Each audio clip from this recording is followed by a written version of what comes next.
रोजी रोटी। जब भी कोई किस्सा या कहानी सुनी जाती है या सुनाई जाती है तो उस हर किस्से कहानी में ज़्यादातर गलत मर्द ही निकलते हैं, औरतें तो बस जुल्म सह रही होती हैं। पर क्या ये सच है? कुछ हद तक, पर हमेशा नहीं, क्योंकि ऐसे कई घर हैं, आपके आसपास भी होंगे, जहां अत्याचार पुरुषों पर हो रहे हैं। ऐसा ही एक पुरुष था विवेक। ये कहानी शुरू होती है केतकी भवन से, जहां केतकी अपने पति, 2 बेटों, बेटी और बहू के साथ रहती थी। एक बड़ा सा भरा पूरा परिवार। सुबह के 8 बजे विवेक अपने कमरे में तैयार हो रहा था, तभी वहां वरुण आता है।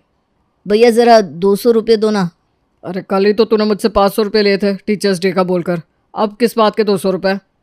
कॉलेज में पढ़ता हूँ मैं भैया, कोई बच्चा नहीं हूँ कि खाली जेब सभी के बीच चला जाऊँ। यहाँ सभी कैंटीन में जाते हैं तो मुझे भी जाना पड़ता है, पर हाँ मैं खर्च नहीं करूँगा, पैसे जेब में होने चाहिए बस। अच्छा तो ये बोलना, ये ले 500 रुपये, अब इसे उड़ाने मत लगना। थैंक यू भैया। और अपने भाई से पैसे लेकर वरुण फौरन अपना बैग उठाकर कॉलेज के लिए निकल जाता है।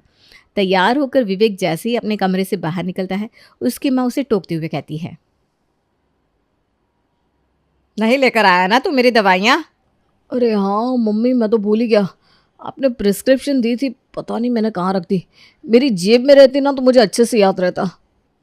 क्योंकि वो प्रिस्क्रिप्शन मेरे पास है, तू तो टेबल पर ही छोड़कर चला गया था। एक काम बोला था मैंने तुझे, वो भी तुझसे हुआ नहीं। मेरी बीपी की दवाइयाँ लानी थी, ऐसा तो नहीं है कि मैं तुझसे कोई गले का हार मंगवा रही थी। खैर तुझे क्या फ़र्क पड़ेगा, मैं तो ऐसे भी तेरे लिए बोझ हूँ ना, कल मरती आज मर जाऊँ। सास ससुर के ताने सुनकर बुरे से बुरी स्थिति से गुजरकर तुम लोगों को बड़ा किया, और आज तुम लोगों को मेरी दवाइयाँ भारी हो रही हैं। अरे नहीं नहीं मम्मी, आप गलत समझ रही हैं, ऐसा बिल्कुल नहीं है। वो क्या ना मेरे दिमाग से निकल गया, पता नहीं कैसे। ऐसे ही हमारे दिमाग से भी चीज़ें निकल जाती तो स्कूल के बाद तुम लोग कभी घर ही नहीं आ पाते। अरे रिस्पॉन्सिबिलिटी रखनी पड़ती है, चीज़ें दिमाग में रखनी पड़ती है। और हमारे आगे तो तुम 3 बच्चे थे, यहाँ तुम चारों के आगे बस हम दो को ही देखना है तुम्हें, और तुमसे वो भी नहीं हो रहा। आजकल के बच्चों को तो पीजी वाली लाइफ चाहिए, जब मन किया उठे, जब मन किया सोए, हाथ में लैपटॉप लेकर इधर उधर डोले, कॉफ़ी पी और सो गए। जिम्मेदारी लेना ही नहीं चाहता कोई। फिर से वही सब। पूजा, मेरे लिए नाश्ता लाने की ज़रूरत नहीं है, ऑफिस के लिए निकल रहा हूँ। ये कहकर विवेक भगवान का आशीर्वाद लेकर घर से बाहर चला जाता है। ये लीजिए, अगर सच बोल दो तो ये खाने पर गुस्सा दिखाते हैं। बैठे बैठे बना बनाया खाना मिल रहा है ना, तो बोली तो निकलेगी। ऑफिस से आने दे, इसे रात को इसे कुछ भी परोसने की ज़रूरत नहीं है बहू। इससे भी तो पता चलना चाहिए कि खाने का अनादर करने की सज़ा क्या होती है। रात को थका हारा विवेक काम से घर लौटता है। खाना लगाओ यार पूजा, बड़ी ज़ोरों की भूख लगी है। पहले ये बताओ, तुम शिमला मिर्ची लेकर आए? सुबह टमाटर भूल गए, अभी शिमला मिर्ची। तो कल के जो वेजिटेबल थे उससे बस हम सबके लिए ही सब्जी बन पाई है। पूरी बात बताओ ना भाभी, जो हरकत आपने सुबह की है उसके बाद पापा ने आपको खाना देने से मना किया है। भाई मेरा डिनर हो गया, मैं चलती हूँ। एक एक करके सभी खाकर चले जाते हैं। भूख के मारे अब विवेक के सर में दर्द होने लगता है। वो पूजा से कहता है, पूजा ज़रा चाय बना देना। चाय के लिए तो पापा ने मना नहीं किया है ना। अब 10 बार मैं किचन में नहीं जा सकती, चाय पीनी है तो खुद बना लो। वैसे भी तुम सब्जी लेकर नहीं आए थे, तुम्हारे कारण मैं पिज्ज़ा नहीं बना पाई, तो अब तुम तो मुझसे कुछ उम्मीद ही मत रखना। मैंने कहा था कि आज ऑफिस से जल्दी आ जाना, पर नहीं। अरे ऑफिस में काम ही इतना था पूजा, एक तो मैं टिफ़िन लेकर नहीं गया, मैंने ब्रेकफास्ट नहीं किया, और वहाँ कैंटीन में खाने तक का ऑफ नहीं दिया आज बॉस ने मुझे। काम ही इतना है। चलो कोई बात नहीं, मेरी ही गलती हो गई। मैं कल सुबह उठते ही तुम्हारे लिए शिमला मिर्ची ले आऊँगा बस। और इतने थके होने के बाद भी विवेक खुद चाय बनाकर पीता है। अगली सुबह उठते ही सबसे पहले विवेक पूजा की पसंद की ताज़ी सब्जी लाकर रसोई में रख देता है। चश्मे वाले से पापा का चश्मा लाना बाकी है, मम्मी का टूथपेस्ट ले आता हूँ, सब्जी हो गई। मम्मी की दवाई तो कल रात ही मैं ला चुका हूँ, अब कुछ बाकी नहीं। और फटाफट विवेक सारा काम करके ऑफिस जाने के लिए तैयार हो जाता है। नाश्ता करके विवेक ऑफिस जा ही रहा था कि उसे रास्ते में शर्मा जी मिल जाते हैं। अरे बेटा, अच्छा हुआ तू मुझे यहीं मिल गया, मैं तेरे ही घर आ रहा था। वो क्या है ना, अब शादी की उम्र हो गई है प्रेम की, तो सोचा प्रिया से उसकी बात चला दूँ। अरे ये तो बहुत अच्छी बात कह दी अंकल आपने, मैं घर पर बात करता हूँ। आप एक काम कीजिए, प्रेम का बायोडाटा और फ़ोटो व्हाट्सएप कर दीजिए मुझे, और घर लौटते हुए विवेक सबसे पहले सभी के सामने इसी बात को रखते हुए कहता है, बहुत ही अच्छे घर का रिश्ता सामने से चलकर आया है प्रिया के लिए मम्मी। हमारी प्रिया का भाग्य इतना अच्छा है, ऊपर से प्रेम एक नंबर लड़का है, 1.5 लाख रुपए महीने कमाता है और कोई बुरी आदत भी नहीं है उसमें। तो आप शादी कर लो भाई उससे, 1.5 लाख घर पर आ जाएंगे, पैसे से ही मतलब है ना। अरे बहना, तू तो नाराज़ हो गई। हम कोई धक्का देकर थोड़ी ना तुम्हें इस घर से बाहर निकाल रहे हैं। पहले लड़के से बातचीत कर ले, पसंद नहीं आया तो देखा जाएगा। नहीं बर्दाश्त हो रही क्या भाई मैं आपको इस घर में? मैंने कह दिया ना, अभी मेरा शादी करने का मन नहीं है, मुझे कम से कम 1-2 साल चाहिए। अच्छा ठीक है, पर मुझे लगता नहीं कि ऐसा रिश्ता दोबारा मिलेगा। लड़के वाले सारा खर्च खुद लगाकर शादी करना चाह रहे थे मम्मी। चाह रहे थे तो क्या मेरी बेटी के बिना मर्जी के मैं शादी कर दूं उसकी? हैं? तेरा जो करने का मन करता है तू कर प्रिया, मैं हूं ना तेरे आगे खड़ी। बेचारा विवेक, 24 घंटे में एक भी ऐसा पल उसके दिन में नहीं होता था जिसमें उसे सुकून मिले। रात को प्रेम जैसे ही अपने बिस्तर पर लेटता है, पूजा अपनी सहेली से फ़ोन पर बातें करना शुरू कर देती है। क्या तू दुबई जा रही है? पर तू तो अभी अभी बैंकॉक से वापस आई थी ना। अच्छा, वो एनिवर्सरी पर गए थे और ये तेरे बर्थडे पर जा रहे हैं। सही है यार तेरा, मुझे कहाँ फ़ॉरेन जाने को मिलेगा, मेरे पास तो पासपोर्ट भी नहीं है। अरे मैं तो हनीमून पर भी गोवा गई थी। अरे मैं भी कहाँ तेरी किस्मत से अपनी किस्मत को जोड़ने लगी, सब भाग्य का खेल है। ये कहकर पूजा फ़ोन रख देती है। किसका फ़ोन था? ज़रा से शर्म नहीं आई ना, मुंह खोलकर पूछ लिया किसका फ़ोन था। अरे किसी का भी फ़ोन हो, काले कौवे का फ़ोन था, पर उसका जीवन तो देखो। देख लो विवेक, मुझे कुछ नहीं पता, ये डायमंड का सेट मुझे चाहिए चाहिए चाहिए। अगर ये सेट मुझे नहीं मिला तो कल से तुम मेरे साथ कमरे में नहीं सो रहे। अरे ये कैसे ज़िद है पूजा?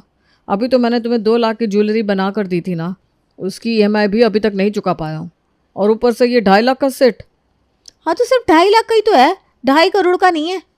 और अगर औकात नहीं थी तो शादी नहीं करनी चाहिए थी। शादी की है तो पता होना चाहिए कि बीवी तो श्रृंगार करेगी ही, उसके खर्चे उठाने पड़ेंगे ही। बेचारा विवेक पूरी रात टेंशन से सो नहीं पाता। अगली सुबह, पूजा वो मेरी फाइल ढूंढ दो ना, मिल नहीं रही। देख नहीं रहे हो मैंने फेस पैक लगाया है? अब नेकलेस पहनने के लिए मुझे भी तो अप टू डेट रहना पड़ेगा ना। मुझे लगा था रात गई बात गई, पर ये तो रात गई बात गई वाली बात है ही नहीं। अब अच्छा ठीक है, मैं फाइल ढूंढता हूँ, पर टिफ़िन तो दे दो। कौन सा पेट है पता नहीं इनका, जो भरता ही नहीं।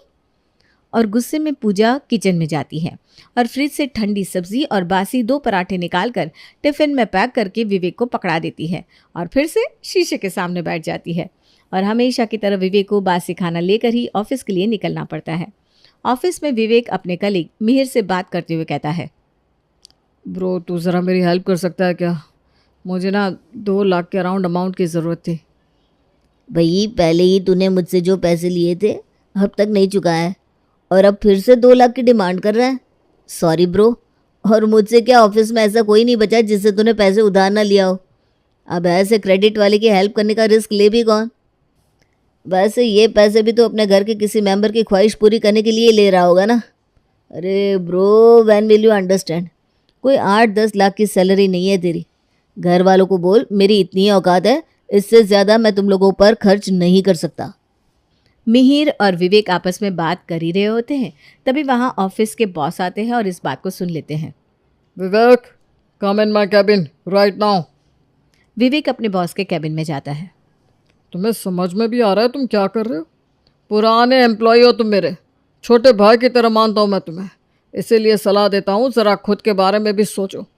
तुम्हारी आँख के नीचे गड्ढे पड़ चुके हैं, दिन रात काम करते हो तुम। पर सर पैसे भी तो ज़रूरी है ना। आप अगर मुझे कोई आउटसोर्स का एक्स्ट्रा काम दे सकते हैं तो वो मैं रात को कर लूँगा। आई नीड मनी सर, मुझे अभी कुछ पैसे चाहिए, मैं ध्यान रख लूँगा खुद का। ठीक है, आज रात से ही 10 बजे से सुबह 4 बजे तक की एक शिफ्ट तुम ले लो, और ये लो 50,000 रुपये। आई होप इससे तुम्हारी कुछ हेल्प हो पाए। इसी तरह दिन बीतते जाते हैं। विवेक दिन रात पैसे कमाने में लगा रहता है। इसके अलावा घर का राशन लाना, माँ की दवाई लाना, पापा के शौक पूरे करना, बहन को घुमाना फिराना, ये सब कुछ विवेक अकेला ही करता है। पर न ही किसी को उसकी पसंद नापसंद, उसके शौक की फिक्र होती और ना ही उसकी तबीयत की। एक सुबह, विवेक जरा 50,000 दे तो। जी पापा अभी लाया। पैसे निकाल रहा है तो मुझे भी ज़रा 10,000 दे दे, मुझे किटी में भरना है। यहाँ विवेक का जीवन खुद किश्तों पर चल रहा था, पर उसके घर वालों के शौक रईसों से कम नहीं थे। मुरारी पैसे लेकर समाज की कमेटी के पास जाता है और वहाँ 10,000 निकाल कर दान कर देता है। ये तो विवेक के पिताजी है। एक कंपनी का बॉस होकर मैं यहाँ 500 रुपये दे रहा हूँ और अंकल जी 10,000 रुपये दे रहे हैं। अब समझ में आ रहा है कि विवेक के सारे पैसे जाते कहाँ हैं। और ऑफिस पहुँचते ही बॉस ने विवेक को इस बारे में बताते हुए कहा, मेरे नज़र के सामने जो है बस वही बता रहा हूँ।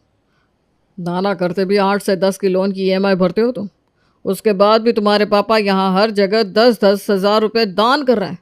अरे भाई, इस तरह से पैसे लुटाओगे तो तुम्हें सड़क पर आने में वक्त नहीं लगेगा। बच्चे नहीं हो तुम कि मैं तुम्हें रोज़ रोज़ बताऊंगा। विवेक, इतना अच्छा बनने की कोई ज़रूरत नहीं है। तुम्हें कोई ट्रॉफ़ी नहीं देने वाला, पर तुम्हें तो ट्रॉफ़ी मिल ही जा रही है सबको खुश करके। तो बाहर बैठे अपने कलीग्स को भी खुश कर लो, क्योंकि आज सभी मिलकर तुमसे पैसे मांगने वाला है। कि क्या? ऐसा मत कहिए सर, मैं एक साथ सभी को पैसे कैसे दूंगा? वो तो मुझे नहीं पता। You can go now. और जैसे ही विवेक अपने बॉस के कैबिन से बाहर निकलता है, सभी के सभी उस पर टूट पड़ते हैं। अब तो मुझे लगता है तूने सोच लिया है कि हमारे पैसे डकार कर यहाँ से भाग जाएगा। अरे मैं तुम्हारे 1 लाख रुपए लेकर कहाँ भागूंगा? तुम ही बताओ प्रेम। मेरा घर यहीं है, मेरा परिवार यहीं है, मैं कैसे भाग सकता हूँ भाई? तुम तो मुझे अच्छे से जानते हो। प्रेम से 1 लाख लिए थे तूने और बाकी सबसे किसी से 10,000, किसी से 20, किसी से 2 लाख, किसी से 4 लाख, कुल मिलाकर 15 लाख रुपए हो रहे हैं। 15 लाख रुपए लेकर तो तुम भाग सकते हो ना? अरे क्या बोल रहा है Mir? Please guys try to understand. मैं तुम सबके पैसे दे दूंगा। दे दूंगा नहीं, तुम्हें अब देने पड़ेंगे और तुम्हारे पास 15 दिन है। इस 15 दिन में हम सबके 15 लाख रुपए दे दो, वरना 2 जोड़ी कपड़े पैक कर लो, जेल में बैठकर आराम से ऑफिस का प्रेजेंटेशन जमा करना। अरे कहाँ से लाऊंगा पैसे? कैसे होगा ये सब? एक बार में 15 लाख रुपए जैसी मोटी रकम एक ऑफिस में काम करने वाला लड़का लाता भी तो कैसे? विवेक पसीने पसीने हो जाता है और हर तरफ दिमाग लगाना शुरू कर देता है कि कहाँ से वो 15 लाख रुपए लाए। रात को जैसे ही वो घर पहुंचता है, देखता है कि उसके घर में कार खरीदने पर डिस्कशन हो रहा है। कार ले रहे हैं पापा आप? हाँ क्यों भैया, नहीं ले सकते क्या कार हम? और वैसे कार पापा नहीं ले रहे, मम्मी ले रही है, वो भी मेरे लिए। अब रोज कॉलेज टैक्सी में जा जाकर मैं तो परेशान हो गया हूँ। कितनी इंसल्ट होती है मेरी, क्या बताऊँ। अरे ऐसे क्या देख रहा है? तुझसे नहीं मांग रही हूँ पैसे मैं। मेरी एक FD मैच्योर हो गई है तो 7-8 लाख रुपए आने वाले हैं, तो सोचा वरुण के लिए कार ले लूँ। अगर ऊपर से कुछ पैसों की ज़रूरत पड़ेगी तो मैं तुझे बता दूंगी। ये सुनकर जैसे ही विवेक अपने कमरे की ओर बढ़ने के लिए पहला कदम बढ़ाता है, उसे चक्कर आ जाते हैं। वो वहीं बेहोश होकर गिर पड़ता है। सभी हड़बड़ा जाते हैं और उसे लेकर अस्पताल भागते हैं। यहाँ विवेक के घर वाले अस्पताल पहुँचते हैं तो वहाँ ऑफिस के बॉस और उसके कलीग्स पूरे 2 घंटे डॉक्टर की निगरानी में रहने के बाद विवेक को होश आता है। क्या हो गया मेरे हस्बैंड को डॉक्टर? और उसके कलीग्स पूरे 2 घंटे डॉक्टर की निगरानी में रहने के बाद विवेक को होश आता है। क्या हो गया मेरे हस्बैंड को डॉक्टर? वो तो आपको पता होना चाहिए। 32 साल की उम्र में लड़के को इतनी सारी बीमारियां हो रखी है। BP है, शुगर है, हार्ट रेट भी कुछ सही नहीं है। इसे इतना स्ट्रेस किस बात का है?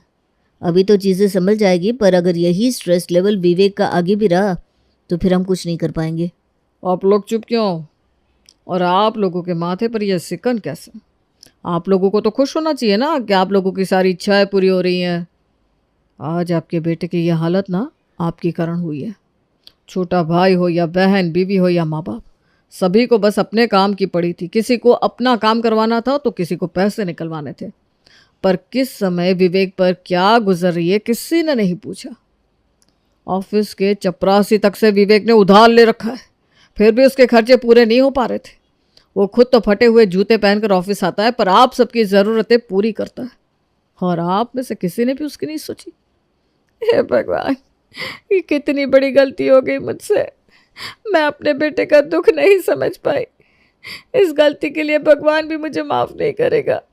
वरुण, कल मेरी एफडी से जो 7-8 लाख रुपए आने वाले हैं तू विवेक को दे देना। उन पैसों से उसकी थोड़ी तो मदद हो जाएगी। और बाकी के पैसे मम्मी जी मैं अपनी ज्वेलरी गिरवी रख देती हूँ। उसकी ज़रूरत नहीं पड़ेगी, मैं सब देख लूँगा। मुझे पता था कि विवेक को ये दिन कभी ना कभी तो देखना ही पड़ेगा, इसीलिए मैं उसके पीएफ में ज़्यादा पैसे कटवाता था। अब वो पीएफ ही उसकी मदद करेगा और बाकी बचे लोगों के उधार चुक जाएंगे। और इस इंसिडेंट के बाद सभी को समझ में आ जाता है कि वो क्या कर रहे थे। सभी विवेक से अपनी गलती की माफ़ी मांगते हैं और इस दिन के बाद कोई भी अपनी गलती